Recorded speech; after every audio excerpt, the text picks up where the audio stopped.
Welcome. In front of me is a Motorola Moto G9 Play, and today I'll show you how you can insert SIM card and SD card into this phone.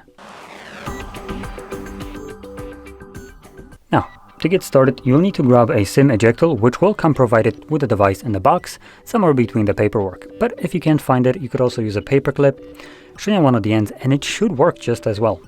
Now, once you have either one of those, you can then pop out a tray, which is located on the top left side of the device, though the one that I grabbed is a little bit too thick, I think. Oh no, never mind. That does fit. Barely. Now, as you can see, once you push it in, the tray pops out and you can yank it out. On the tray, you have space for either two different SIM cards or one SIM card and one SD card, I believe, right? Yep. So as you can see, you can place one of these SIM cards sideways on the SD tray like this.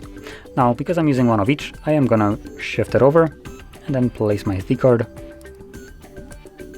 on this dedicated tray.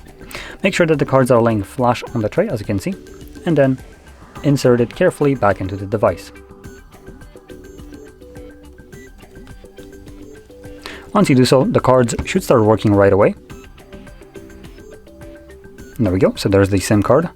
You need to put in the pin for it. So SIM card is working and SD card should be working as well. Let's see if we have any notification. And we do. As you can see, there is our SD card. So there we go. Now, if you found this video helpful, don't forget to hit like, subscribe, and thanks for watching.